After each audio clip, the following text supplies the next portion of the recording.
Okay, so for this offer, I want to write it unconditional. I do not want a financing condition. Like, don't even give them the hint that I'm getting a mortgage. I think that would really get me the house.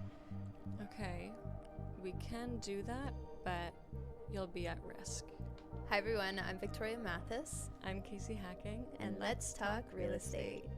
So now we're at section 4 of the offer to purchase, and this is for the purchase price. So compared to the last offer to purchase, this is a little more simplified.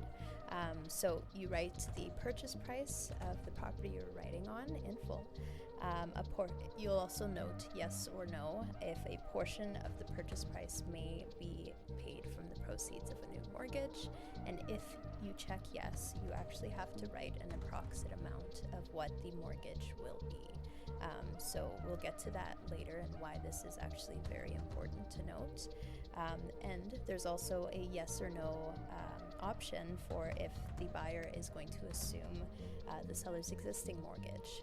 And then at the very end, you have other, if there's any other type of financing situation that you're going to do, like a vendor take-back mortgage. So yeah.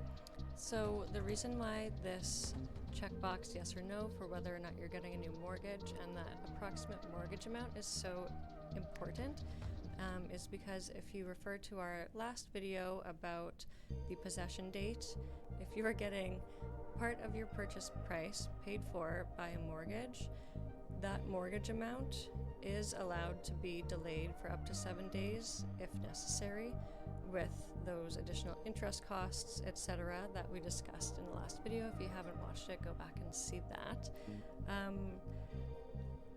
The thing with that is whatever amount you write in this section, so say your mortgage amount is going to be $500,000 and you're buying a house at $700,000, on the possession date, you have to have that $200,000 in cash at the lawyer's office no matter what.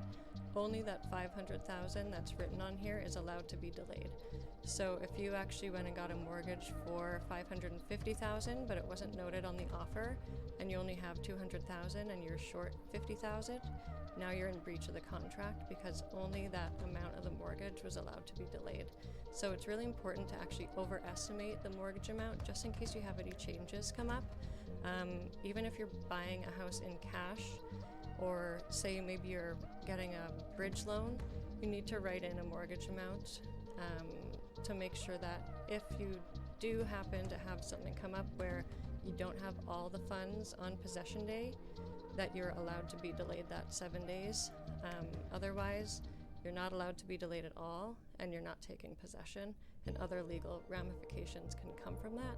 So make sure that your agent explains this to you. It's super important.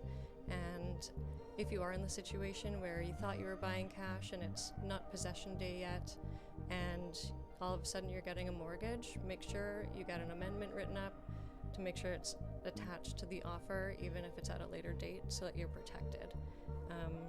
If you have any questions about this, I know it's confusing, but feel free to reach out. So then on part 2 of the offer to purchase, section 4, it just notes that any adjustments for the property taxes will be prorated until possession date, and having possession date be the buyer's responsibility.